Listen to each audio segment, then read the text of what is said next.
ውጪ ነው ይሄ የሚቀጥለው ሳምንት ምናልባት የክፍል ሰታው ምዕራፍ 4 እንጀምራለን።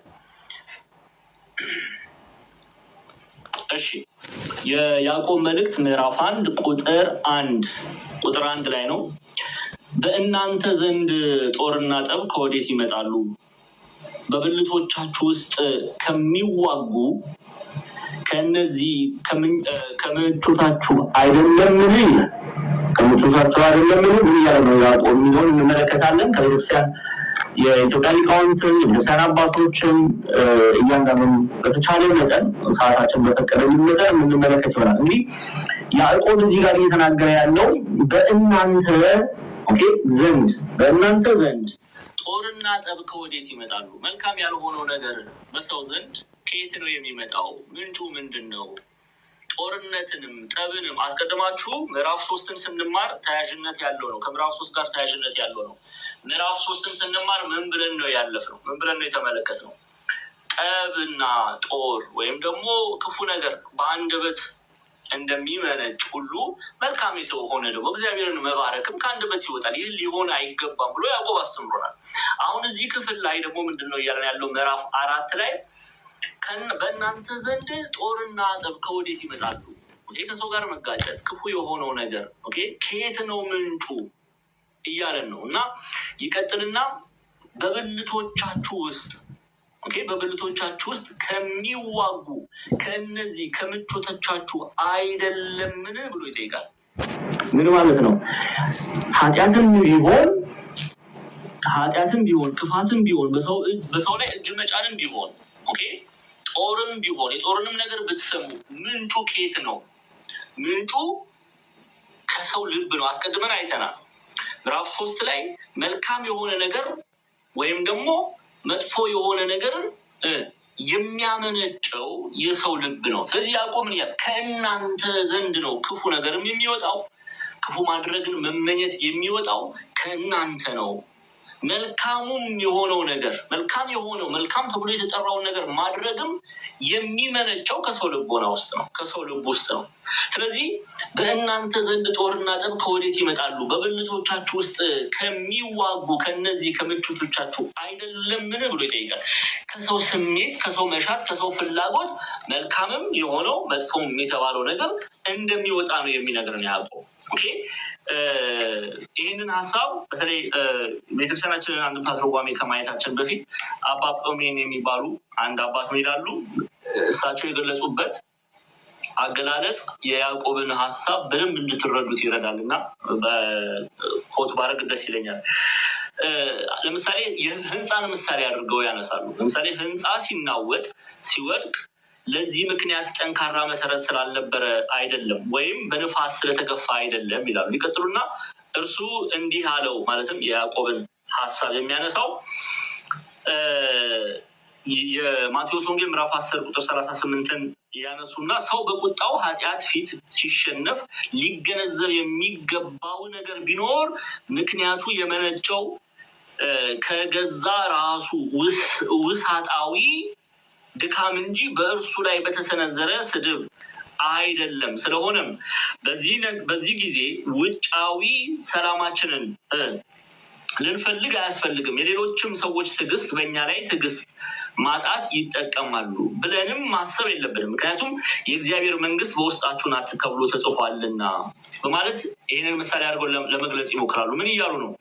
ህንፃው አንድ ህንፃ ሲናወጥ ሲወድቅም ለዚህ ምክንያት ጠንካራ መሰረት ስላልነበረው አይደለም፣ ወይም በንፋስ ስለተገፋ አይደለም። እርሱ እንዲህ ነው ያለው።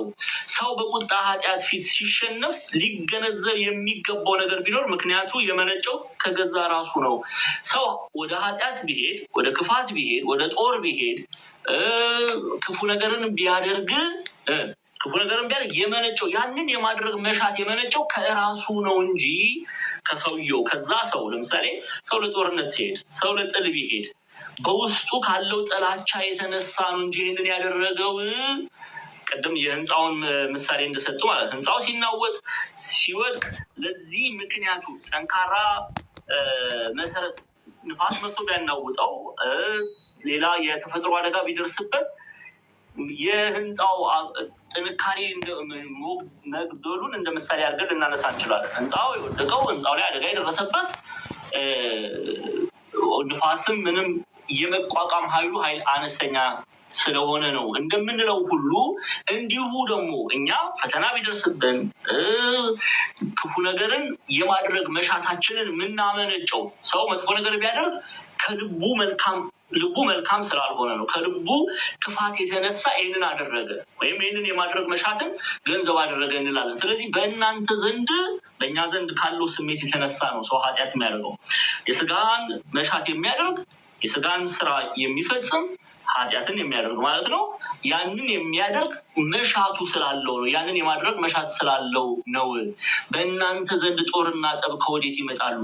በብልቶቻችሁ ውስጥ ከሚዋጉ ከእነዚህ ከምቾቶቻችሁ አይደለምን ብሎ ይጠይቃል። ስለዚህ ሰው መጥላት የሚፈልግ ሰው ጥላቻው በውስጡ ስላለ ነው ማለት ነው። ሰውን መውደድ የሚፈልግ ሰው የሚከለክለው ምንም ነገር የለም። ሰውን እንዳይወድ የሚያደርገው ምንም ነገር የለም። ሰውን መውደድ የሚፈልግ ሰው መውደድ ይችላል። ሰውን መጥላትም የሚፈልግ ሰው መጥላት ይችላል። መውደድና መጥላት ያ ጥላቻ ግን የሚመነጨው ከሰውየው ማንነት ነው፣ ከውስጥ ካለው ማንነት ነው። ለዛ ነው ሰው እጅ የሚጭነው ሰው ላይ። ኦኬ፣ ያንን ነው ያዕቆብ እየነገረን ያለው። እስቲ አንደኛ ጴጥሮስ ቅዱስ ጴጥሮስም ይህንን የያዕቆብ መልእክት በአንደኛ ጴጥሮስ ምዕራፍ 2 ላይ እንዲህ ብሎ ያስቀምጥልናል። ክፈችልኝ ጤና ምዕራፍ 2 ቁጥር 11 ማለት ነው። እየጻፋችሁ ፕሊዝ። ፈርስት ፒተር ቻፕተር 2 ቨርስ 11 አንደኛ ጴጥሮስ ምዕራፍ 2 ቁጥር 11 ላይ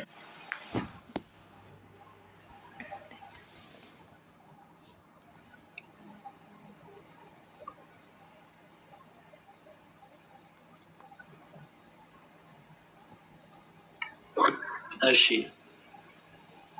ወዳጆች ሆይ ነፍስን ከሚዋጋ ስጋዊ ምኞት ትርቁ ዘንድ እንግዶችና መጻተኞች እንደመሆናችሁ እለምናችኋለሁ። ተመልከቱ፣ ወዳጆች ሆይ ነፍስን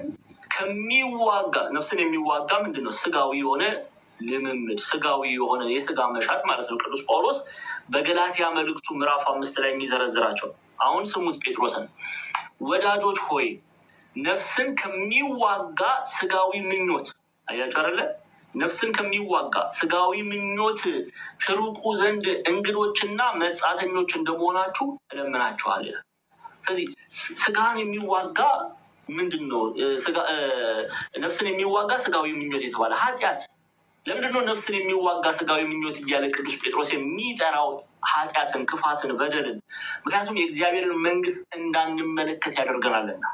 ኃጢአት ነፍሳችንን የእግዚአብሔርን መንግስት እንዳትወርስ ያደርጋልና ምን ይለዋል? ወዳጆች ሆይ ነፍስን ከሚዋጋ ስጋዊ ምኞት ትርቁ ዘንድ እንግዶችና መጻተኞች እንደመሆናችሁ እለምናችኋለሁ። በዚህ ምድር ላይ እንግዶች ሆነን ነው የምንኖረው። በዚች ምድር ላይ እንግዳ ሆነን ነው የምንኖረው። የምንሄድበት ጊዜ አለ። አሁን እዚህ መቼም በዚህ ምድር ላይ ሰው ሲኖር ለዘላለም እኖራለሁ እንደማይል ተስፋ እናደርጋለን። ለዘላለም የምንኖርበት ቤት አይደለም። ይሄ ምድር ጊዜያዊ ነው፣ ዘላቂ አይደለም። በትንሣኤ ዘጉባኤ እኛ ጌታችን መድኃኒታችን ኢየሱስ ክርስቶስ ሲመጣ ጻድቃን ሰማዕታት ተፈርዶላቸው የሚወርሱት ወራሽ በሆነው በልጁ በኢየሱስ ክርስቶስ በኩል የሚወርሱት መንግስት አለ፣ የእግዚአብሔር መንግስት አለ። ወዳጆች ሆይ ነፍስን ከሚዋጋ ስጋዊ ምኞት ኃጢአት ማለት ነው ትርቁ ዘንድ እንግዶች መጻተኞች እንደመሆናችሁ እለምናችኋለሁ ይላል ቅዱስ ጴጥሮስ። ከኃጢአት ራቁ ብዬ እለምናችኋለሁ፣ ከበደል ራቁ ብዬ እለምናችኋለሁ። ይህንን የሚለን ስለምንድን ነው? ምክንያቱም ነፍስን አንቆ ያስቀራልና ኃጢአት፣ ነፍስን አንቆ ያስቀራልና በደል፣ የእግዚአብሔርን መንግስት እንዳንወርስ ያደርገናልና የስጋ መሻት።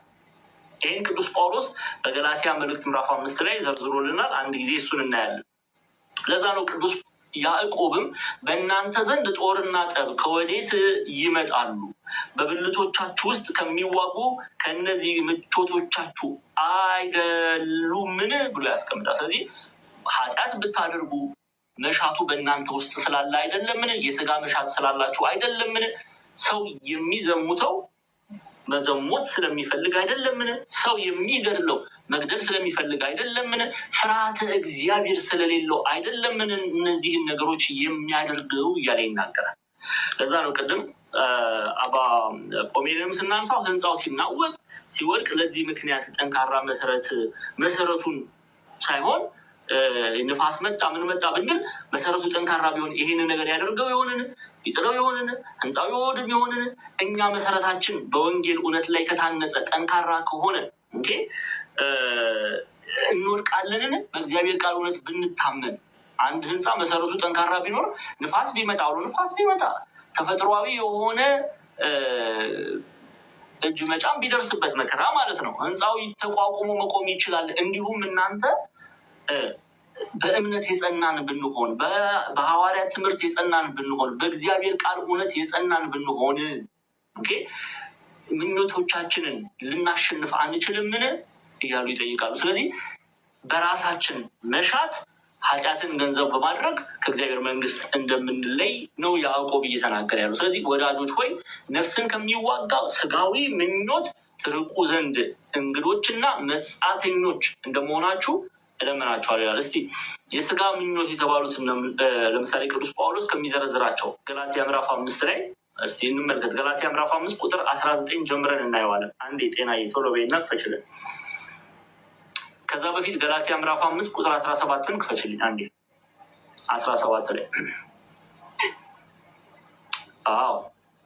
ኦኬ ቁጥር 17 ጀምረን እናንብብ አንዴ። እሺ ከፍ አድርገን አንዴ ቆይ አንዴ። ስጋ በመንፈስ ላይ መንፈስን በስጋ ላይ ይመኛልና እነዚህም እርስ በርሳቸው ይቀዋወማሉ። ስለዚህ የምትወዱትን ልታደርጉ ከፍ ያደርጉ አትችሉም። ሰው የሚወደውን ሊያደርግ አይችልም። ለምን? ወይ የስጋን መሻት ነው የሚያደርገው ወይም መንፈስ ማለት የመንፈስ ቅዱስን መሻት ነው የሚያደርገው። የስጋ መሻት ምድራዊ የሆነው መሻት ኃጢአት፣ በደል፣ ርኩሰት እነዚህ የስጋ መሻት ተብሎ ይጠራሉ። ይሄ በእግዚአብሔር የተጠላው ማለት ነው። በተመሳሳይ ደግሞ ወይ የመንፈስ ቅዱስ መሻት አለ። መንፈሳዊ ፍሬም ሰው ማፍራት መቻል አለበት። አሁን ሁለቱን እያነጻጸረ ነው። አንድ ሰው ሊኖር የሚችለው ወይ ለስጋው ወይ ለመንፈሱ ነው። ሁለቱን አንድ ላይ አድርጎ ይዞ መጓዝ አይችልም። ምክንያቱም ይቀዋወማሉና ይልና በመንፈስ ብትመሩ ይላል። ከፍ አድርጋ በመንፈስ ብትመሩ ግን ከህግ በታች አይደላችሁም። የስጋም ስራ የተገለጠ ነው። አሁን የስጋ የሚለውን ቅድም ያዕቆብ በእናንተ ዘንድ ጦርና ጠብ ከወዴት ይመጣሉ? በብልቶቻችሁ ውስጥ ከሚዋጉ ከነዚህ ምቾቶቻችሁ አይደለምን ያለውን ሲያብራራ ተመልከቱ። የስጋም ስራ የተገለጠ ነው። እርሱም ዝሙት፣ እርኩሰት፣ መዳራት፣ ጣዖት ማምለክ፣ ሟርት፣ ጥል፣ ቅናት፣ ቁጣ፣ ክርክር፣ አድመኝነት፣ መለያየት፣ መናቅ እነዚህ ሁሉ የምን መሻት ናቸው? የስጋ መሻት ናቸው። ሰው በስጋው የስጋውን መሻት ሲፈጽም የሚያደርጋቸው ማለት ነው። የስጋ መሻት ናቸው እነዚህ።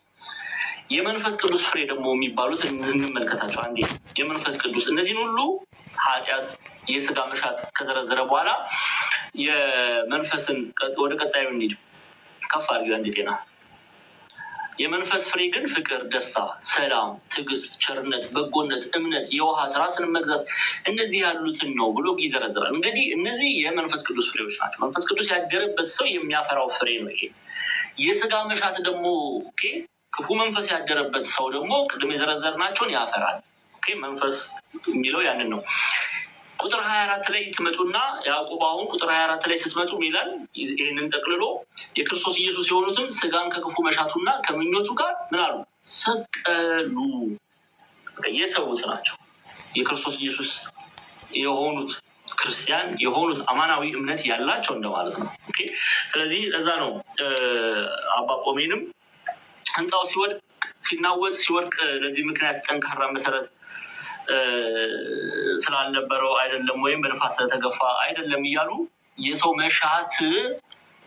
መሻቱ ወደ ኃጢአት እንደሚመራው ወደ ክፋት እንደሚመራው ከእግዚአብሔር መንግስት እንደሚለየው ይናገራሉ። እና በዚህ አይነት ሂደት ነው የምንመለከተው ያዕቆብ መልእክት ምዕራፍ 4 ቁጥር 1 ማለት ነው። ኢትዮጵያውያን ሊቃውንትም ገብታችሁ ብታዩት ቤተክርስቲያናችን አንድምታ ትርጓሜ ይህ ጸብ፣ ክርክር ከወዴት የተገኘ ነው ብሎ ይጀምራሉ። ጸብ፣ ክርክር ከየት የመጣ ነው? መገኛው የት ነው ካሉ በኋላ በሰውነታችሁ ማለትም ዝሙትን ከመውደድ የተነሳ አይደለም ብሎ ይጠይቃሉ። ዝሙትን የሚወድ ሰው አይደለ ዝሙት የሚፈጽመው? ዘረኝነትን የሚፈልግ ሰው አይደለ በውስጡ ያለውን ክፋት እንደሆነ ይገልጻሉ። እሺ ቁጥር 2 ላይ ነው ይልኝ። ቁጥር 2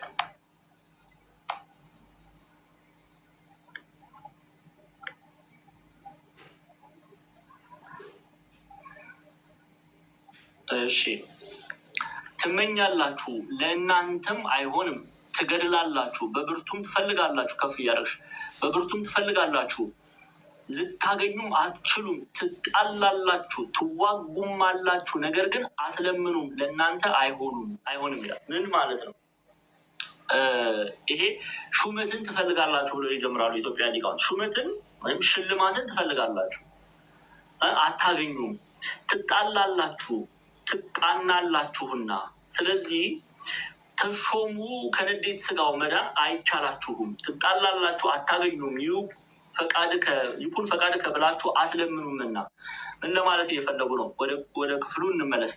ትመኛላችሁ ለእናንተም አይሆንም፣ ምክንያቱም ይላሉ ያ የእግዚአብሔር ፈቃድ አይደለም። የምትጠይቁት ነገር በእግዚአብሔር ዘንድ ለእናንተ የተሰጠ ፈቃድ አይደለምና። ትመኛላችሁ ለእናንተም አይሆንም፣ ትገድላላችሁ፣ በብርቱም ትፈልጋላችሁ፣ ልታገኙም አትችሉም። ሹመትን ትፈልጋላችሁ፣ ሹመትን ፍለጋ ልትጣላላችሁ፣ ትዋጋላችሁ፣ ነገር ግን አትለምኑምና ለእናንተ አይሆንም። ነገር ግን አትለምኑምና ለእናንተ አይሆንም ሲል የእግዚአብሔር ፈቃድ በእኔ ላይ ይፈጸም ብላችሁ አትለምኑምና የጠየቃችሁት ነገር አይሰጣችሁም። ትመኛላችሁ፣ ትጠይቃላችሁ፣ ትለምናላችሁ፣ ይቀጥላሉ። እንዲሁም ትዋጋላችሁ፣ ብዙ አይነት ሹመትን ለማግኘት ብዙ ነገርን ታደርጋላችሁ። የምታደርጉት መንገድ ግን በእግዚአብሔር የተወደደ ስላልሆነ የምትጠይቁትን ነገር አታገኙም። መመኘታችሁ የእናንተ የተመኛችሁት ምኞት በእግዚአብሔር ዘንድ ለእናንተ የተሰጠ አይደለም፣ ለእናንተ የተፈቀደ አይደለም። ስለዚህ አታገኙም። እንደ ፈቃዱ አትለምኑምና ብሎ ያስቀምጡታል። እንደ እግዚአብሔር ፈቃድ። አሁን ብዙዎቻችን እንጸልያለን፣ እንለምናለን፣ እንጠይቃለን። እግዚአብሔር እንዲረዳን የምንጠይቃቸው በጣም ብዙ ነገሮች አሉ። የምንጠይቀው ነገር ግን እንደ እግዚአብሔር ፈቃድ ስላልሆነ እንከለከላለን። የእግዚአብሔር ፈቃድ ስላልሆነ አናገኝም። ለዛ ነው ትመኛላችሁ ለእናንተም አይሆንም፣ ትገድላላችሁ፣ በብርቱም ትፈልጋላችሁ፣ ልታገኙም አትችሉም፣ ትጣላላችሁ፣ ትዋጉማላችሁ፣ ነገር ግን አትለምኑምና ለእናንተ አይሆንም። ደግሞ ይህንን በቀጥታ በሶስተኛ የዮሐንስ መልእክት ላይ አይተናል። ሶስተኛ ዮሐንስ መልእክት ላይ ቅዱስ ዮሐንስ ጋዮስን ሲመክረው ተመልክተናል። እንደማን አትሁን ነው ያለው? እንደ ዲዮጥራጢስ አትሁን። ለምን? ዲዮጥራጢስ ይመኝ ነበረው፣ ደግሞ ይጣላም ነበረው አይደለ? ይጣላ ሁሉ ነበር። መለመን ብቻ አይደለም፣ ይጣላ ሁሉ ነበር። ግን የሚጣላው ላልተፈቀደለት ነገር ነው። እሱ ዋና ሆኖ መታየትን ይፈልግ ነበረ። ከልቡ መልካም ነገር እየመነጨ ስላልነበረ የጠየቀው ነገር በእግዚአብሔር ዘንድ ተቀባይነት አላገኘም። እግዚአብሔር አምላክ እሺ አላለው፣ ፈቃዱን አልሰጠውም። ለምን? ምኞቱ በልብ ውስጥ ያለውን ክፋት ተመልክቷልና። ከኔ ጋር ናችሁ? እስቲ አንድ የሶስተኛ ዮሐንስ መልእክትን እንመልከት። ጤና ይክፈችልኝ። ሶስተኛ ዮሐንስ መልእክት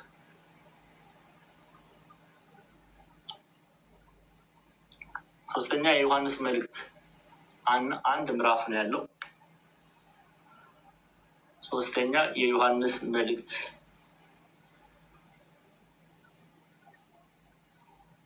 ትክክል አይደለሽም ጤና።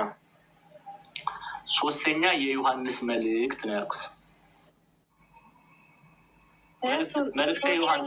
መልእክተ ዮሐንስ ላይ ተመለሽ። አንዴ መልእክተ ዮሐንስ ላይ ነኝ።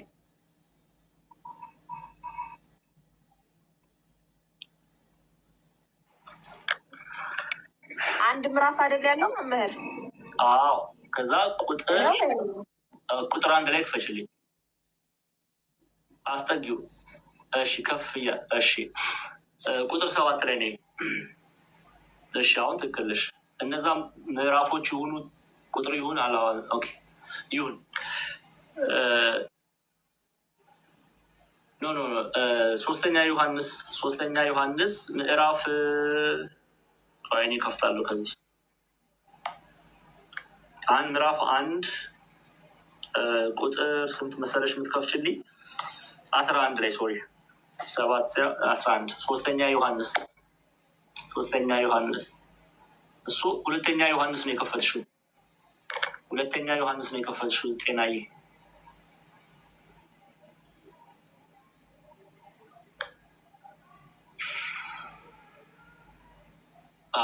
ተባረክ።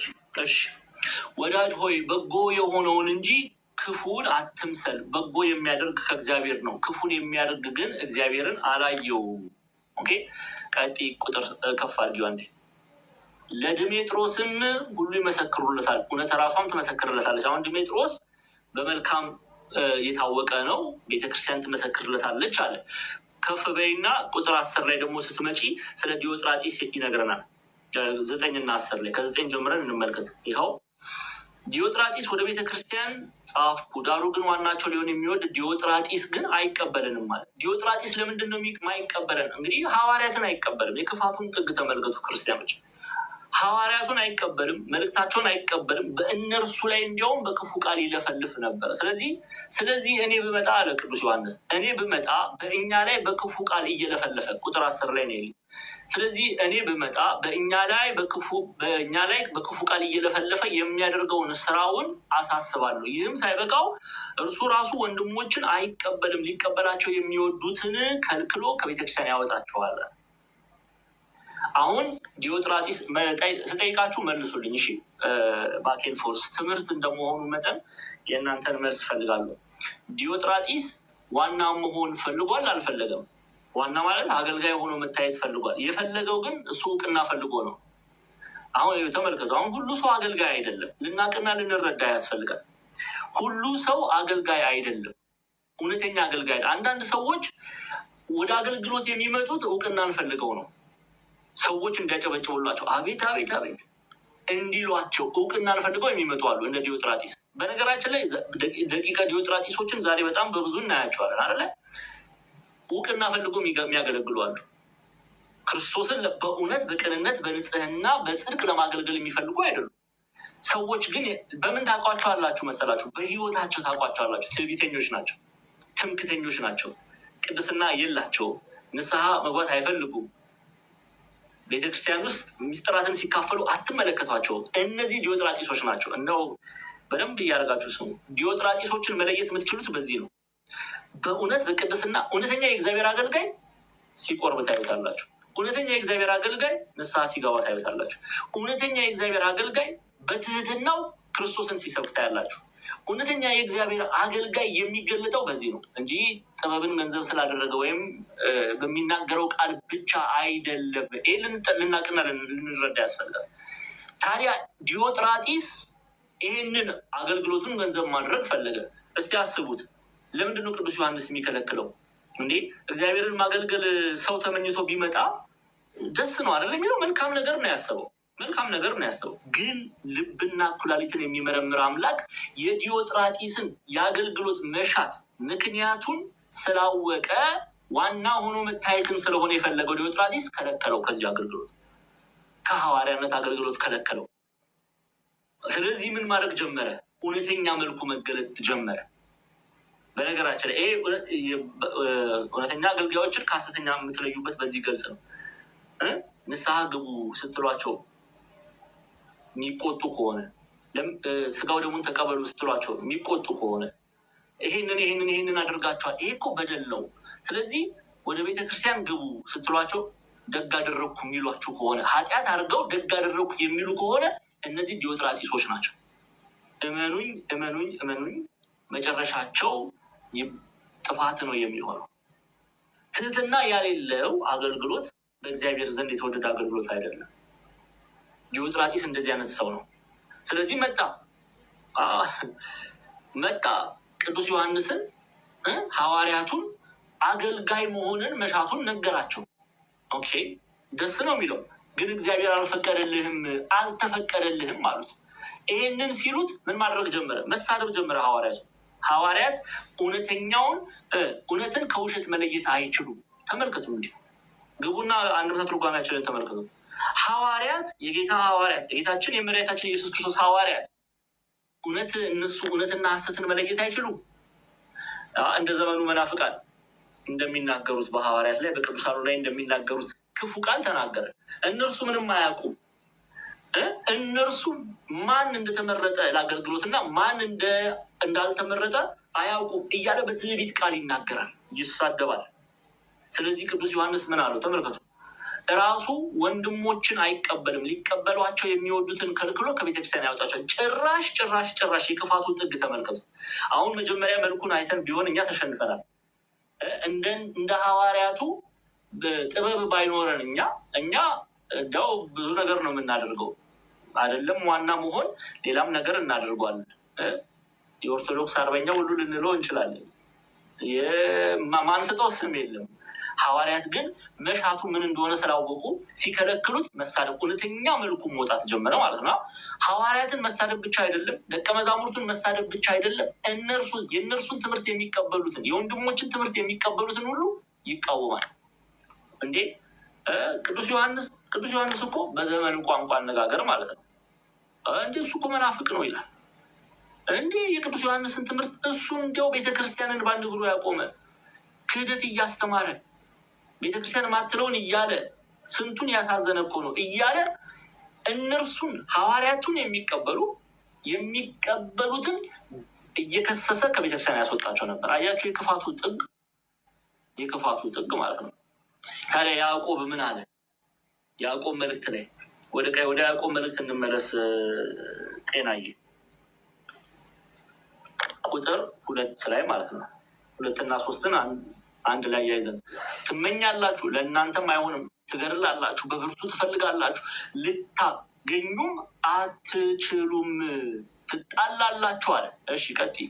ትዋጉማላችሁ፣ ነገር ግን አትለምኑምና ለእናንተ አይሆንም፣ እንደ እግዚአብሔር ፈቃድ ብላችሁ አትለምኑምና ለእናንተ አይሰጥም። ሹመት ብትፈልግ፣ በነገራችን ሹመት ብንፈልግ፣ ስልጣን ብንፈልግ፣ ከፍ ያለ ነገርን ብንፈልግ፣ ስራም ብንፈልግ የምንለምነውን ነገር ክርስቲያኖች እንደኔ ፈቃድ ሳይሆን እንደ ፈቃድ ብለን ልንጠይቅ ያስፈልጋል። እግዚአብሔር እንደ ፈቃዱ ስንለምነው ነው የሚሰጠን። ችግሩ አሁን ምንድን ነው? እንደኛ ፈቃድ ስለምንለምን ነው የለምነው ነገር መልስ የማያገኘው። ግልጽ ነው። ያንን ነው ያዕቆብ እየተናገረ ያለው። መለመኑ መልካም ነው፣ የምንለምነው ግን እንደማን ፈቃድ? ከዛ አሁን ያዕቆብ የምትማሩ ስትለምኑ በጸሎት ፊት በእግዚአብሔር ፊት ስትቆሙ ጌታዬ መድኃኒቴ ኢየሱስ ክርስቶስ ሆይ ይህንን ነገር ፈጽምልኝ ስትሉት እንደማን ፈቃድ? ያንተ ፈቃድ ነው። ስራ የሚፈልግ ሰው እንደ እግዚአብሔር ፈቃድ ነው ስራውን መለመን ያለብን።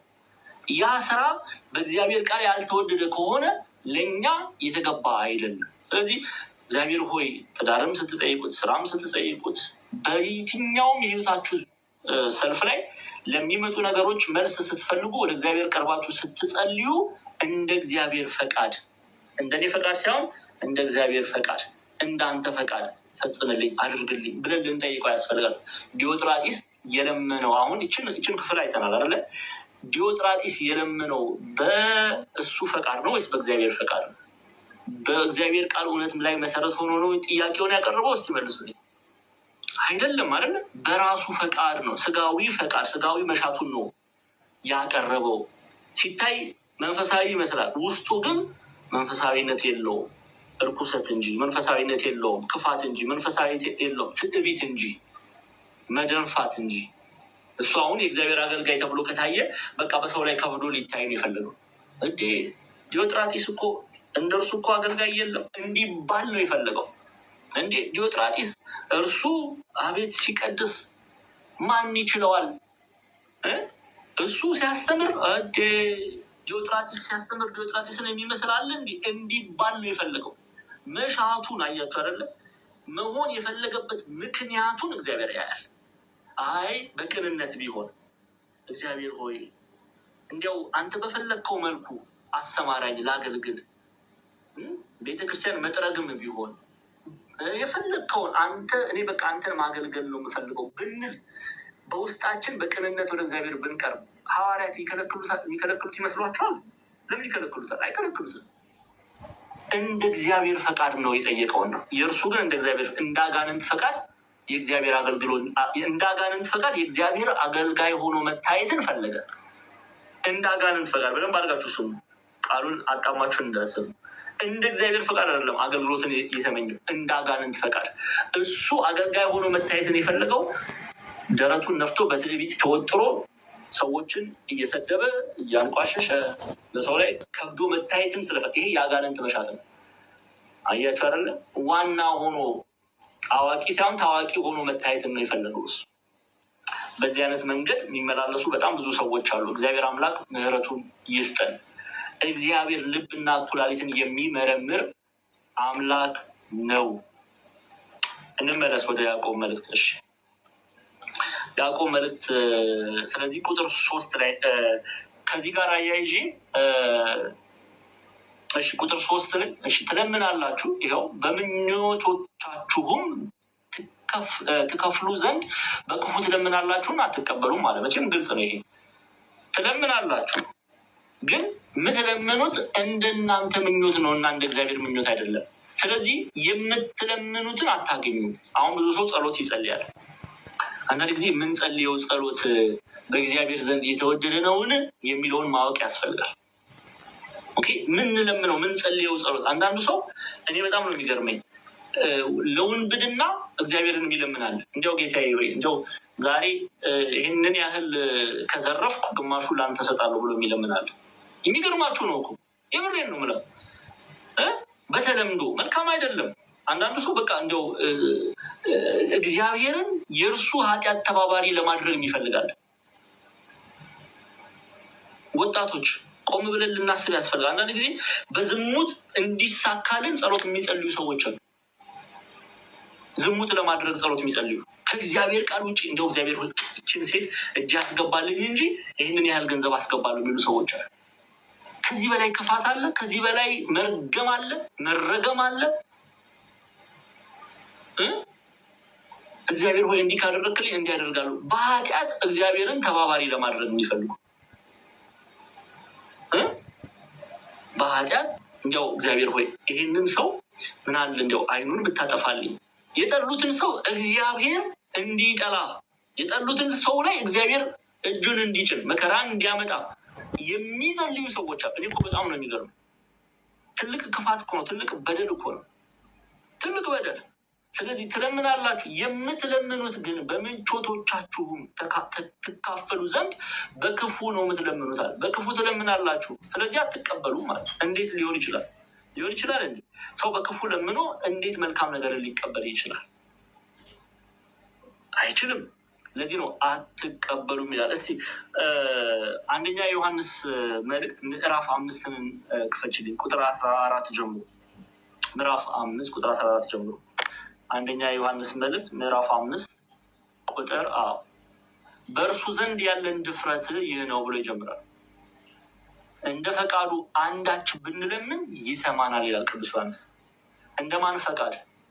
እስቲ መልሱ። እንደማን ፈቃድ? በእርሱ ዘንድ ያለን ድፍረት ይህ ነው፣ እንደ ፈቃዱ እንደ እግዚአብሔር ፈቃድ አንዳች ብንለምን ይሰማናል። አሁን ጸሎት ጸልየን አንዳንድ ጊዜ መልስ ሳናገኝ ስንቀር ብዙ ምክንያቶች ሊኖሩ ይችላሉ። አንዱ እንደ እግዚአብሔር ፈቃድ ነው ወይስ እንደኔ ፈቃድ ነው የጠየቁት የሚለውን መመርመር ያስፈልጋል። እግዚአብሔርን እንደ ፈቃዱ እስከጠየቅነው ድረስ፣ የእግዚአብሔር መሻት እስከሆነ ድረስ እግዚአብሔር ጸሎታችንን የሚከለክልበት ምንም ምክንያት የለም። ለዛ ነው በእርሱ ዘንድ ያለን ድፍረት፣ በእግዚአብሔር ዘንድ ያለን ድፍረት ይህ ነው፣ እንደ ፈቃዱ አንዳች ብንለምን። አንዳች ነገር እንደ እግዚአብሔር ፈቃድ፣ ያ የምንለምነው ነገር እንደ እግዚአብሔር ፈቃድ ከሆነ ይሰማናል። ማንም እግዚአብሔር አምላክ ይሰማናል የሚለው ቃል ይፈጽምልናል ማለት ነው። ኦኬ እግዚአብሔር ሆይ የጠየቅነውን ነገር በእግዚአብሔር ቃል እውነት ከሆነ እርሱ የጠየቅነውን ነገር ይፈጽምልናል። ለምሳሌ ብዙ ሰው ምንድን ነው የሚጠይቀው? እስቲ ስራ ሊሆን ይችላል አይደለ? ስራ ልንጠይቅ እንችላለን። የጠየቅነው ስራ ወይም እኛም ማግኘት የምንፈልገው ስራ ለእኛ ጠቃሚ ከሆነ እግዚአብሔር አምላክ ያ የእግዚአብሔር መሻት ከሆነ እሱ ይፈጽምልናል ማለት ነው። ጤናም ሊሆን ይችላል፣ ብዙ ነገር ሊሆን ይችላል። እውነት ነው። የጠየቅነው ነገር ግን እንደ እግዚአብሔር ፈቃድ እስከሆነ ድረስ ነው መልስ ልናገኝ የምንችለው። ለዛ ነው በእርሱ ዘንድ ያለን ድፍረት ይህ ነው፣ እንደ ፈቃዱ እንደ እግዚአብሔር ፈቃድ አንዳች ብንለምን ይሰማናል የሚለው። ኦኬ በማቴዎስ ወንጌል ምዕራፍ 7 ላይም ማቴዎስ ወንጌል ምዕራፍ 7ን ከቁጥር 7 እስከ 8 እናንብበው አንዴ ክፈችልን ጤናዬ። የማቴዎስ ወንጌል ምዕራፍ 7 ቁጥር 7 እስከ 8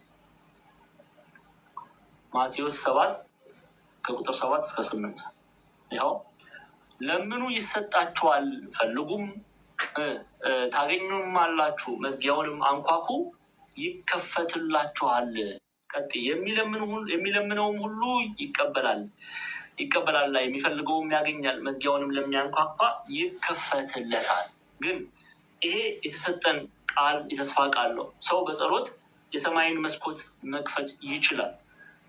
በጸሎት ከእግዚአብሔር ዘንድ በረከትን ማግኘት ይችላል። ግን ስንለምን ስንጸልይ ቅድም ዮሐንስን እንደነገረን ምንጠይቀው ምንለምነው ምንጸልየው ነገር እንደ እግዚአብሔር ፈቃድ እስከሆነ ድረስ የጠየቅነውን ነገር መልስ እናገኛለን። እንደማን ፈቃድ? እንደ እግዚአብሔር ፈቃድ። እንደ እግዚአብሔር ፈቃድ ይሰመርበት። የእግዚአብሔር ፈቃድ የሚለው ሀሳብ በደንብ አድርጋችሁ እንድታሰምሩበት። እንደ እግዚአብሔር ፈቃድ ከሆነ ነው የእግዚአብሔር ቃል የተስፋው ቃል በእኛ ላይ የሚፈጸመው። ያንን ነው ቤዚክሊ ያዕቆብ እየተናገረ ያለው ምዕራፍ 4 ላይ። እሺ አንዴ እንመለስ ወደ ቁጥር 4 ያዕቆብ ምዕራፍ 4 ቁጥር 4 ጥቅስ የምትፈልጉ አንደኛ ዮሐንስ ምዕራፍ 5 ከቁጥር 14 15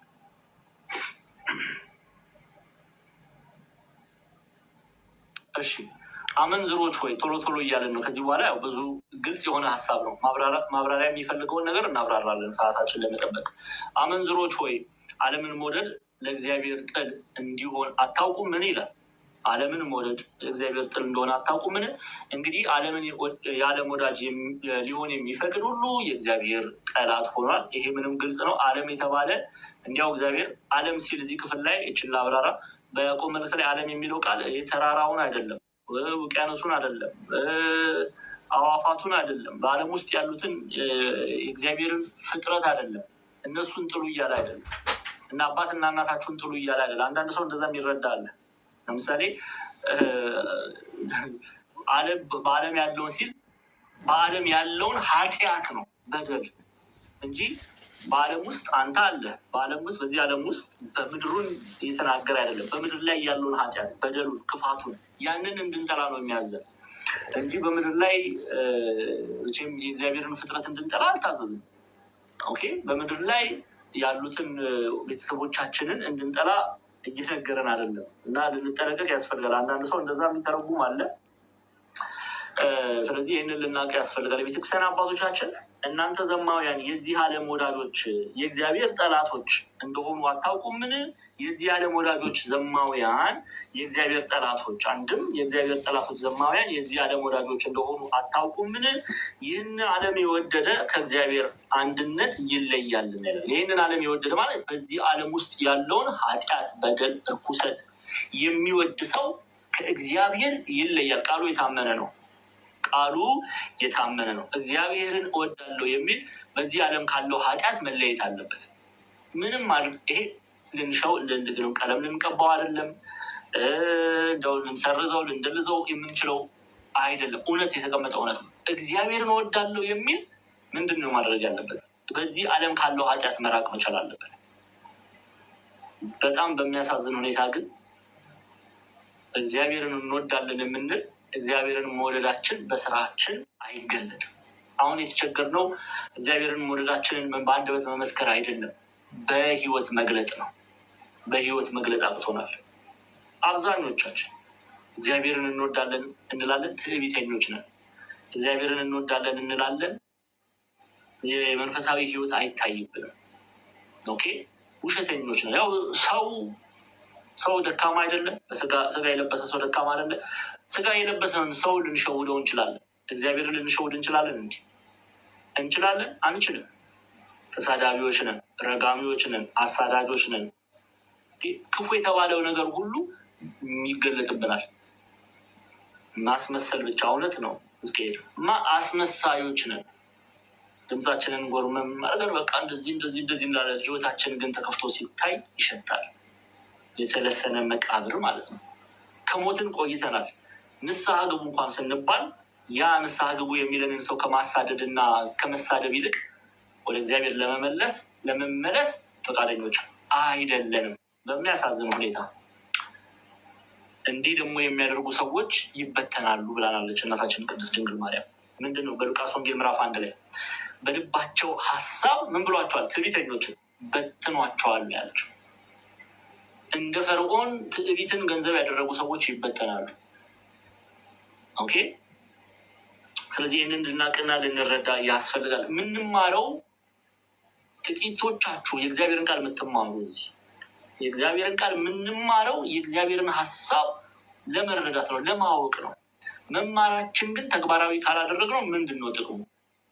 እውነቴን ነው የምላቸው። እኔ እዚህ መተን እኔም እናንተንም ነው ማለት መተን ተማርን፣ መልካም ነው። ግን የተማርነውን መልበስ አሁን አቤት የክርስቶስ እስረኛ ተማሪዎች ጎበዞች ናቸው። እውነት ንስሐ ሲገቡ በትህትናቸው ስድብ ውስጥ የሉም፣ ጭቅጭቅ ውስጥ የሉም፣ ንትርክ ውስጥ የሉም፣ መጥፎ የተባለ ነገር ውስጥ የሉም፣ አይታዩም። ተሰባስበው መጽሐፍ ቅዱስ የሚያጠኑ የሚማሩ፣ ንስሐ የሚገቡ፣ ስጋው ደግሞ የሚቀበሉ፣ የተማሩትን የሚኖሩ ናቸው ሲባሉ እኔ ደስ የሚል እንጂ አቤት የክርስቶስ እስረኛ ተማሪ የዲያቆን ዛማኔል ተማሪዎች እናንተ ተሳዳቢዎች እንዲባል አልፈልግም። ይቻላል አይደል? ዘግቶ ሌላ ነገር ማድረግ ይቻላል። ግን እንዲያው የዲያቆን ዛማኔል ተማሪዎች እንደዚህ ናቸው ሲባል ቅር ይላል፣ ይከፋል። እንዲያው ድካሜ ልፋቴ ሁሉ አመት እንዲያው ሌላ ስንት ነገር ማድረግ ሲችል ሁሉን ነገር ትቼ እዚህ መጥቼ ማስተማሬ እኔ ፍሬ እናንተ ላይ ካላየው ምንድነው ዋጋዬ? ገብቷችኋል አይደል? ምንድነው ዋጋዬ? እና ልናውቅ፣ ልንረዳ፣ ልንጠነቀቅ ያስፈልጋል። ክርስቲያኖች ፕሊዝ ቃል እግዚአብሔርን ስንማር የተማርነውን እኔም እናንተም በተማርነው እውነት ልንመላለስ ያስፈልጋል። እሺ ቁጥር 4 ላይ አንዴ ቁጥር 5 4 አይተናል አይደለ? 5 ላይ ነው ቶሎ በይ። እሺ ወይስ መጽሐፍ በእኛ ዘንድ ያሳደረው መንፈስ በቅንዓት ይመኛል ያለው በከንቱ እንደተናገረ ይመስላችኋልን? ይላል። ምንድን ነው እያለ ያዕቆብ? ይሄ ማብራራት ያስፈልጋል። ዘጸአት ምዕራፍ 20 ቁጥር 6 ላይ ነው ይልኝ ጤናዬ። ዘጸአት ከዘፍጥረት በኋላ የምታገኙ መጽሐፍ ነው። ዘጸአት 26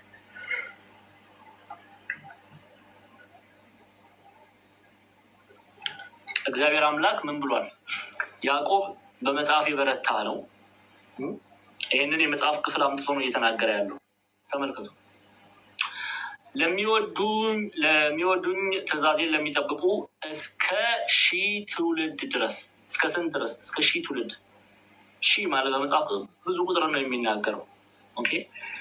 ለሚወዱኝ ትእዛዜንም ለሚጠብቁ አለ እግዚአብሔር አምላክ እስከ 1000 ትውልድ ድረስ ምህረት የማደርግ እኔ እግዚአብሔር አምላክ አለና ቀናተኛ አምላክ ነኝ ይላል። ባል በሚስቱ እንደሚቀና እግዚአብሔር አምላክ እኛ ለእርሱ መገዛት እርሱን ለማምለክ ተጠርተን በኃጢአት ስንመላለስ እግዚአብሔር አምላክ በዚህ ይቀናል፣ ያዝናል። እንዲህ ባለ ፍቅር ነው የሚወደን። በነገራችን ላይ ምን ያህል እንደሚወደን ነው የሚገልጸው ይሄ ቃሉ። ቀናተኛ የሚለው ቃል እኔ ቀናተኛ አምላክ ነኝ የሚል እግዚአብሔር አምላክ ምን ያህል እንደሚወደን። እኛ የእርሱ ነን። ዲያቆን ዛማኑኤል የእግዚአብሔር ነው። ዲያቆን ክርስቶፎሮስ የእግዚአብሔር ነው። ሁላችንም የእግዚአብሔር ነን።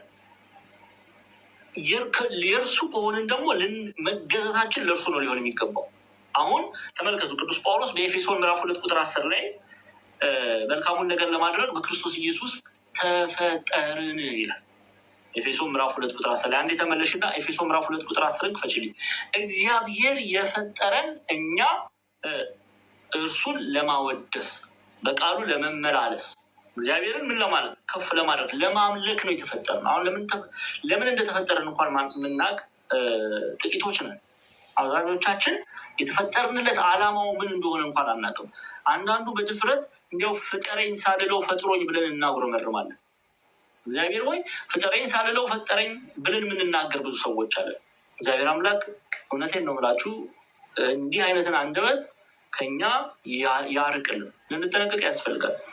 የፈጠረን ምክንያት አለው። ተመልከቱ፣ እኛ ፍጥረቱ ነንና አለ ራሱን ጨምሮ እኮ ነው፣ ሐዋርያትን ጨምሮ ነው ያዕቆብ የሚናገረው። እኛ ፍጥረቱ ነንና እንመላለስበት ዘንድ እግዚአብሔር አስቀድሞ ያዘጋጀውን ጉድ እኮ ነው። ስሙ፣ አስቀድሞ ያዘጋጀውን አንቺ ሳትፈጠሪ ገና በማህፀን ሳትታሰቢ እግዚአብሔር ለአንቺ ለእኔ እንኖርበት ዘንድ ያዘጋጀው ህይወት አለ።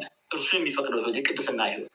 ለዛ ነው እኛ ፍጥረቱንና እንመላለስበት ዘንድ እግዚአብሔር አስቀድሞ ያዘጋጀውን መልካሙን ስራ ለማድረግ በክርስቶስ ኢየሱስ ተፈጠርን። የተፈጠርነው ለዚህ ዓለም በቅድስና እግዚአብሔርን እያመሰገንን እንኖር ዘንድ ነው የተፈጠርነው። ይሄ ነው የፍጥረት ሁሉ የሰው ልጆች ሁሉ መጠራት ይሄ ነው። ለዚህ ህይወት የሚኖር ግን ጥቂት ነው። መኖር የሚፈልግ አንድ ሁለት ሊገኝ ይችላል።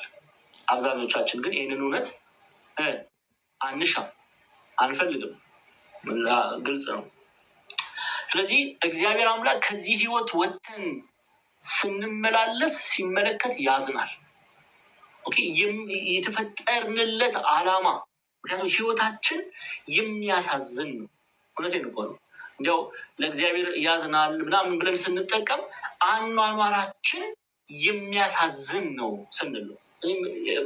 ለመልካም ከፍታ ተጠርተን በኃጢአት ውስጥ ታስረን ስንመላለስ ህይወታችን እጅጉን የሚያሳዝን ነው፣ እጅጉን የሚያሳዝን ነው። ስለዚህ እኔ ቀናተኛ አምላክ ነኝ፣ ለሚወዱኝ ትእዛዜን ለሚጠብቁ እስከ 1000 ትውልድ ድረስ ምሕረትን የማደርግ እኔ እግዚአብሔር አምላክ ቀናተኛ አምላክ ነኝና አለ። ለምን? እኛ የእርሱ እንድንሆን ነው የሚፈልገው። ባል አሁን ለምሳሌ ባል እጅጉን የሚወዳት ሚስቱ ሌላ ስታወራበት ቢመለከት፣ ለሌላ መስዋዕት ስታቀርብ፣ እንደው ከሌላ ጋር ዝሙት ስትፈጽም ቢመለከት፣ በክፉ መንገድ ስትመላለስ ቢመለከት፣ ወይም ሌላ ነገርን ስጦታ ስታቀርብ ቢመለከት ለሌላ ወንድ፣ እንዲያው አይቀናም? አያዝንም? አይደለ? ያዝናል፣ ይቀናል። ምክንያቱም ይወዳታል። በእርሱ ላይ ግን በኃጢአት ተነስታበታለች እና ሲያዝን እንመለከታለን።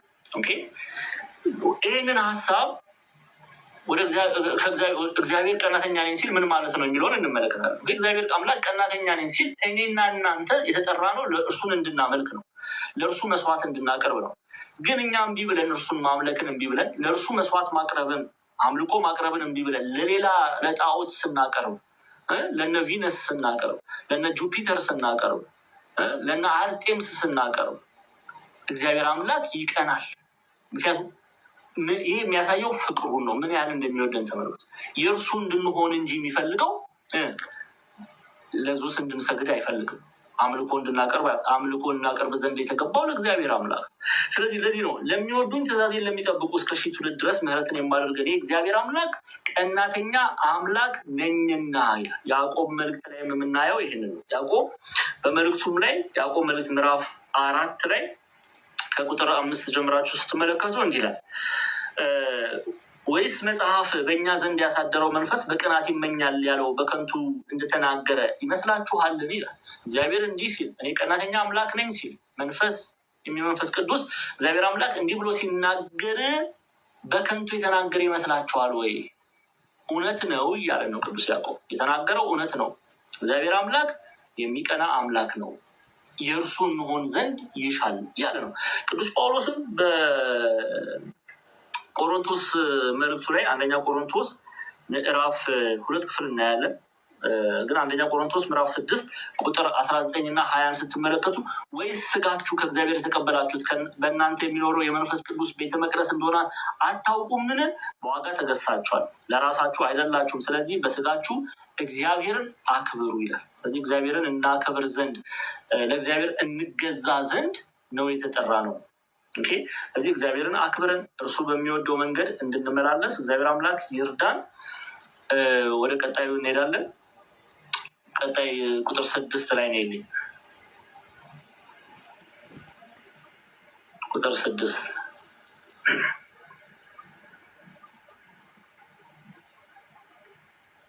እሺ፣ ገጸ ንባቡን እናንብብ። ነገር ግን ጸጋን አብልጦ ይሰጣል። ስለዚህ እግዚአብሔር ትዕቢተኞችን ይቃወማል፣ ለትሑታን ግን ጸጋን ይሰጣል።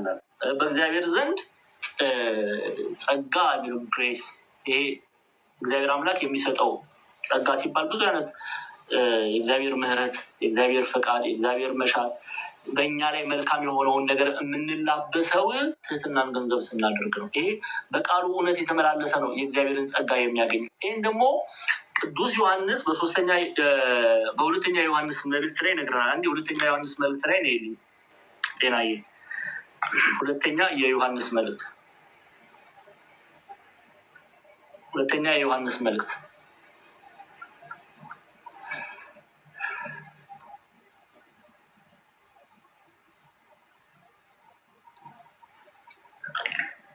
ሁለተኛ የዮሐንስ መልእክት ምዕራፍ 1 ላይ ነው።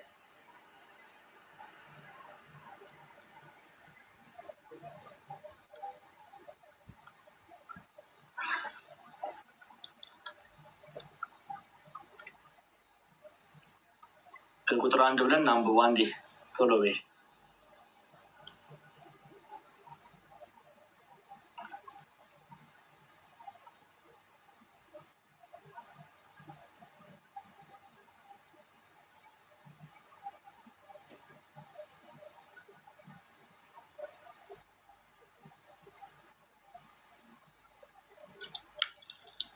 እሺ በጣም ጥሩ።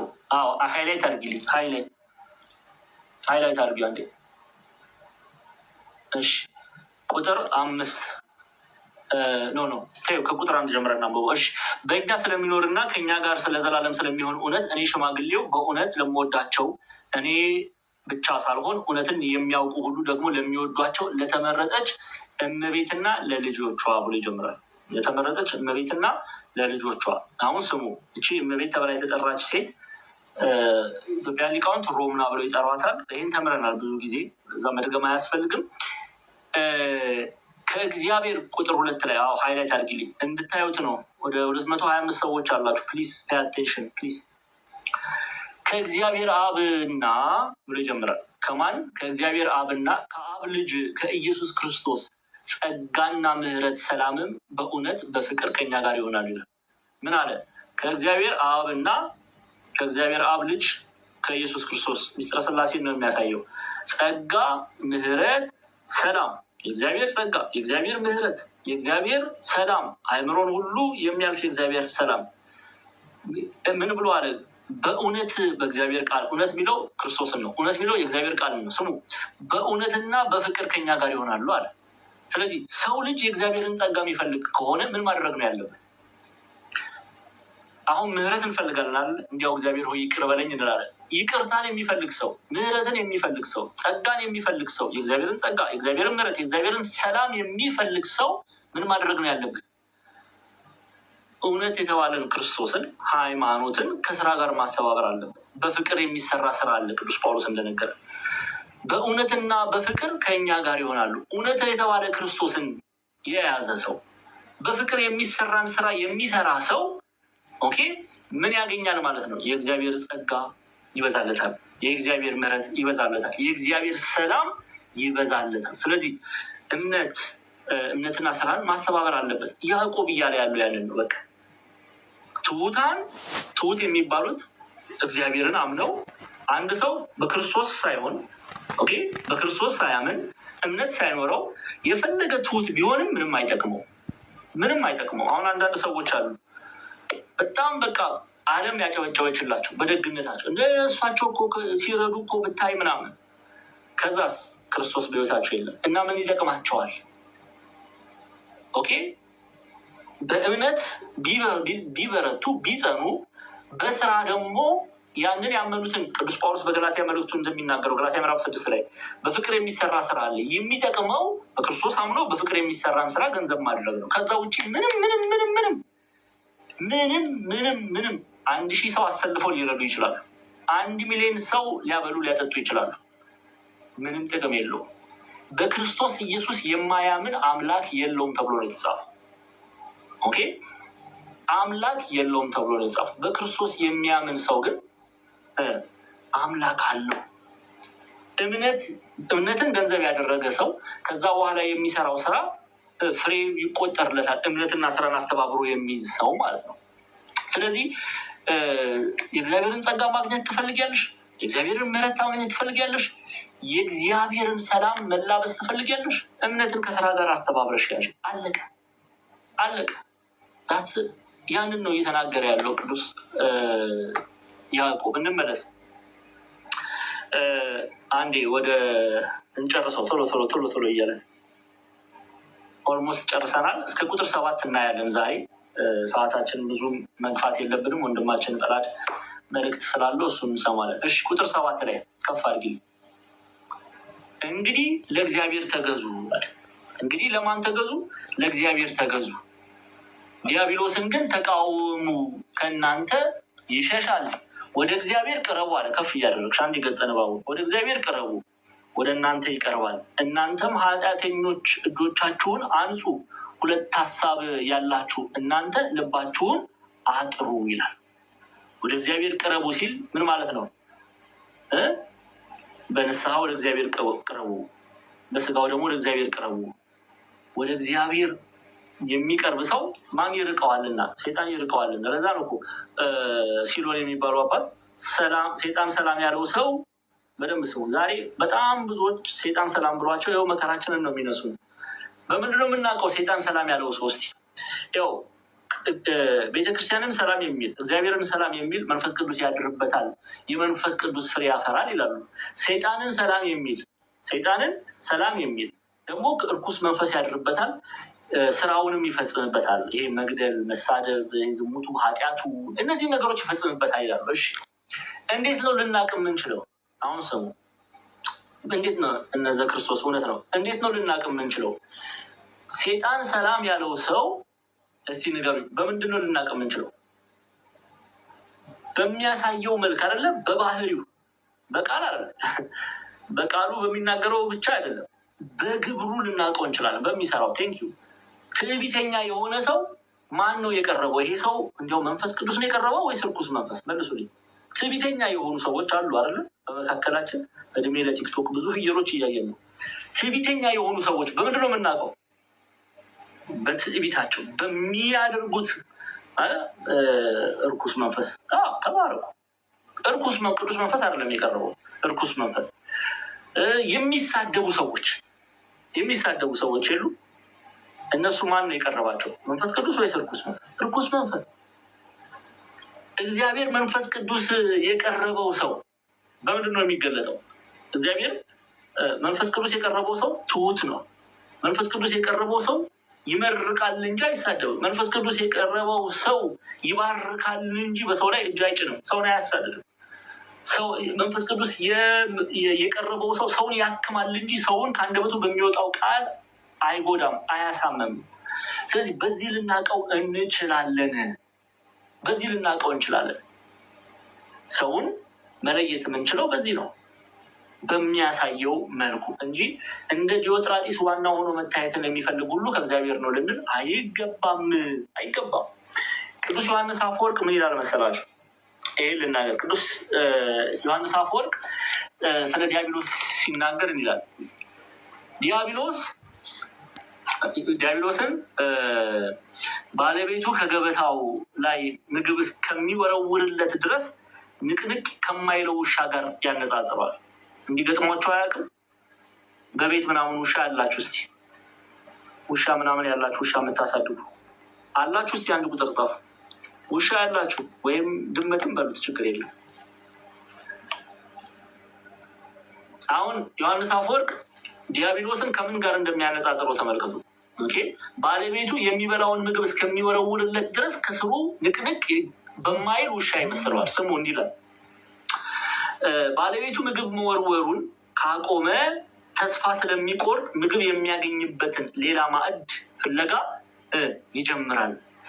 ከዚህ በተመሳሳይ ሁኔታ ዲያብሎስ ያለማቋረጥ መቃወም ይገባናል፣ በእኛም ውስጥ ምንም አይነት ቦታ ልንሰጠው አያስፈልግም ይላል። ያዕቆብ የተናገረውን ቃል እንዴት ብሎ እንደሚገልጸው ተመልከቱ እስቲ። ወደ ያዕቆብ ወደ እግዚአብሔር ቅረቡ አለ፣ ወደ እናንተም ይቀርባል። እናንተ ኃጢአተኞች እጆቻችሁን አንጹ፣ ሁለት ሀሳብ ያላችሁም እናንተ ልባችሁን ምን በሉ አጥሩ። ገጸ ንባቡን ደግመን እናንብበው። ከፍ አድርጊው አንዴ ጤናዬ። እችን አይተን እንጨርሳለን። ያው እንግዲህ ለእግዚአብሔር ተገዙ፣ ዲያብሎስን ግን ተቃወሙ፣ ከእናንተም ይሸሻል። እስቲ አሁን ይህንን ክፍል ነው ዮሐንስ አፈወርቅ ባለቤቱ ኦኬ ውሻ ምግብ የሚወረውርለት ምግብ የሚሰጠው ከባለቤቱ እግር የሚፈልገውን እስኪያገኝ ድረስ በሚቀመጥ ውሻ ይመስለዋል። ለዚህ ምን አለ? ባለቤቱ ምግብ መወርወሩን ካቆመ ይላል ተስፋ ስለሚቆርጥ ምግብ የሚያገኝበትን ሌላ ማዕድ ፍለጋ ይጀምራል አለ። ምግብ የተባለ ምንድን ነው? ዛሬ ምሳሌ ነው፣ በደንብ አድርጋችሁ ስሙ። እናንተ ናችሁ ባለቤት የተባለ፣ እኔና እናንተ ነን። ውሻው በዲያብሎስ ነው የሚመሰለው። የምትወረውሩለት ደግሞ ግብር ነው። ዲያብሎስ የሚወደውን ነገር ለምሳሌ ዝሙት የምትወረውሩለት ከሆነ ከእናንተ ይሸሻል እንዴ? የሚፈልገው እኮ ያንን። ለምንድን ነው የሚሸሸው? ገና አድርጎ ነው የሚያሰቃየው። ገና ክፋት የምትወረውሩ ከሆነ ከልባችሁ ውስጥ ክፋት የምታመነጩ ከሆነ አንዴ እንመለስ። አሁንም ወደ ቁጥር 1 ላይ እንመለስ እና አንዴ የአባ ፖሚን ቃል እንመልከት። ምንድነው ያሉት? ገና ትምህርታችን ስንጀምር የጀመርነው ቢልዲንግ በእንግሊዝኛ በአማርኛ ተርጉሜ እንትላቸዋለሁ። ቢልዲንግ ስሙ is shaken and falls. It is because there was no strong foundation, not just because of winds. ቅድምም ብለናል። ህንፃ ሲናወጥ ሲወድቅ ለዚህ ምክንያት ጠንካራ መሰረት ስላልነበረው አይደለም፣ ወይም በንፋስ ስለተገፋ ብቻ አይደለም ብሎ ይናገራሉ። ኦኬ የኛም ድካም አለ ማለት ነው። የኛም ድካም አለ። The building is shaken and falls. It is because there was no strong foundation, not just because of winds. When a man is defeated before the sin of anger, he has to realize that is because of his own inner weakness. የራሱ ድካምም አለው። መሰረቱ እና ንፋስ ላይ ብቻ እሱ ራሱ ደካማም ስለሆነ ነው። አንዳንድ ጊዜ ስራ ሲሰሩ መሀንዲሶች ሲያንጹ ቤቱ በደንብ አድርገው ስላላነጹት ነው፣ ተፈጥሮ መጥቶ ስለጣለው ነው ብቻ አንልም። እንደዛውም እኔና እናንተ በእግዚአብሔር ዘንድ ኦኬ ክፉ ብናደርግ አይ ሴጣን አሳስቶኝ ነው ወይም ደግሞ ከከሌ እንደዚህ ሰው ላይ ፍየል ፍለጋ መዞር የለም። እኛ ራሳችን ደካሞች ስለሆንን ነው። ለዛ ነው the building is shaken and falls. It is because there was no strong foundation, not just because of the wind. ኦኬ ምን ማለት ነው? መሰረቱ የጠነከረ አይደለም። እንደው በምን ቋንቋልና እየገባችሁ ነው ወይስ ዝም ብዬ ምናልባት ቆይ ትርጉሙን ደግሜ ላንብብላችሁ። ሚላሉ አባ ፖሚን ህንፃው ሲወድቅ ኦኬ ስሙ ህንፃው ሲወድቅ ለዚህ ምክንያት ጠንካራ መሰረት ስላልነበረው አይደለም፣ ወይም በንፋስ ስለተገፋ አይደለም፣ ወይም ጠንካራ መሰረት ስላልነበረው ብቻ አይደለም ማለት ይቅርታ፣ ጠንካራ መሰረት ስላልነበረው አይደለም፣ በንፋስም ስለተገፋ ብቻ አይደለም ያሉ። ደግሜ ነው the building ህንፃው is shaken and falls ተናውጦ ወደቀ። እሺ it is because there was no strong foundation፣ ጠንካራ መሰረት ስለሌለው ነው። ግን ብቻ አይደለም ደግሞ ይላል። ገብቶናል ትላላችሁ? ምን አደርጋለሁ ግን በኋላ ዘግቼ በወጣ ሌላ ነገር ጨጓራዬና ነው ማጣው። በደንብ ስሙኝ፣ የትም አትሄዱ። በደንብ ስሙኝ። ጠንካራ መሰረት ስለሌለው ብቻ አይደለም። እሺ ታዲያ ለምንድን ነው? ኦኬ ስሙ፣ አንዴ ልድገመው። The building is shaken and falls. It is because there was no strong foundation. ጠንካራ መሰረት ስለሌለው ነው። እሺ አንደኛው not just because of the wind. ኦኬ ውጫዊ የሆነ ንፋሱ ይሄ ተፈጥሮ ብቻ ስላናወጠው ብቻ አይደለም፣ መሰረቱም ጠንካራ ስላልሆነ ነው ይላሉ። ትክክል አይደል? ቅድም ያልነው ትርጉሙ ትክክል ነው። አዎ በዛው መሰረትም ኦኬ እኛም መሰረታችን በእግዚአብሔር ቃል እውነት ላይ ስላልታነጽን መልካም የሆነው ነገር በውስጣችን ስለማይወጣ እንወድቃለን፣ በእምነት እንወድቃለን፣ የእግዚአብሔር መንግስት አንወርስም እያሉ ነው። ግልጽ ነው። ምናልባት ቀላልና ዲያቆን ክርስቶፎሮስ ያብራራውበት መልኩ ግልጽ ነው አይደለም? አንዳችሁ እስኪ ተረድታችሁኛል? ተው ምግብ የማይጥልለት ከሆነ ረሃቡን መቋቋም ስለማይችል ምግብ ወደሚያገኝበት ቦታ ይሄዳል። ዲያብሎስም እንዲህ ነው ብሎ ያስተምራል። ምን ማለት ነው? ዲያብሎስም እኔና እናንተ ክፉ ግብር የምናደርግ ከሆነ ያ ምግቡ ነው። በነገራችን ላይ እግዚአብሔር ምግብ አለው። ይህን ታውቃላችሁ? ቅዱሳን መላእክት ምግብ አላቸው። እስቲ ይህንን የሚያውቅ እግዚአብሔር ምግብ እንዳለው አታውቁም? ይበላሉ እኮ እግዚአብሔር ምግብ። አሁን ምንድነው ዲያቆን ዛማሪ ዶሮ ጭው የሚያደርግ ነገር ነው እንደምታሰማን እንዳት እግዚአብሔር ምግብ እንዳለው ታውቃላችሁ? አለው። ምንድነው ምግቡ? ምስጋና። አዎ እኛ የምናቀርብለት ምስጋና የእግዚአብሔር ምግብ መንፈሳዊ ፍሬ። እንዴ መንፈስ ቅዱስን በእኛ ላይ የእግዚአብሔር የጸጋ ልጅነትን ገንዘብ አድርገን የምናፈራው ምግብ አለ። የምናፈራው ፍሬ ያ የእግዚአብሔር ምግብ ነው። ቅድስና ያንን እግዚአብሔር ይመለከታል። ሐዋርያታን ክርስቶስን ስለ ምግብ ጠይቀውት ነበረ። ምግቤ አላቸው የአባቴን ፈቃድ መፈጸም ነው። ተመልከቱ፣ የምናቀርበው ለእግዚአብሔር የተወደደው ያ መዓዛ የእግዚአብሔር ምግብ ተብሎ ይጠራል። እንዲሁም ዲያብሎስም ምግብ አለው፣ እርኩስ መንፈስም ምግብ አለው። ምንድነው ምግቡ? እኛን ማሳት ከክፉ ነገር። ሰው ለምሳሌ ኃጢአት ሲያደርግ ዲያብሎስን እየመገበ ነው። እንደዛ ውሻ ምግብ እየጣለለት ነው ማለት። ለዚያ ነው ቅዱስ ዮሐንስ አፈወርቅ ባለቤቱ የተባለን እኔና እናንተ የሚጣለው ምግብ፣ ለዛ ውሻ የሚጣለው ምግብ ኦኬ፣ የሚወረወርለት ምግብ ኃጢአቱ፣ በደሉ፣ ክፋቱ ያንን እየመገብ ነው። እንዴት ነው ሊርቀን የሚችለው? እስቲ መልሱልኝ። እንዲያው ጎበዝ፣ እንዲያው ይቅርታ ታደርጉልኝ ያላችሁ ትንሽ ደቂቃ ላይ ያዝ። ይርቀን? ለምን ይርቀን? እንዲርቀን እኮ እያደረግነው አይደለም። ምንመገበው ምንድን ነው? ኃጢአት። ምንመገበው ምንድን ነው? ስድብ። ታዲያ ያ ውሻ እንዴት ይራቅ? እግራችንን እየተከተለ አብሮን ይኖራል እንጂ እኛ ለሱ ታማኞች ሆነናላ። ለእግዚአብሔር ከመታመን ይልቅ ለሰይጣን ታማኝ ሆነናልና እንዴት ነው የሚርቀው? አይርቅም እኮ አይርቅም። ይርቃል ብሎ ማሰብ ሞኝነት ነው። አይርቅም። እንዴ ዛሬ ላይ ትውልዱ ምንድን ነው የሚያደርገው? ተሳዳቢ አይደል እንዴ? ይኸው ቲክቶክ ላይ ጉድ እኮ ነው። እኔ አሁን ይኸው 2 ሳምንት ነው ላስት ረቡዕ ዕለት ትምህርት ጨርሰን አደራ ሰኞ ክላስ አለ ብዬ እኔ ሌላም አገልግሎት አለኝ። ቲክቶክ ላይ ብቻ አይደለም አገልግሎት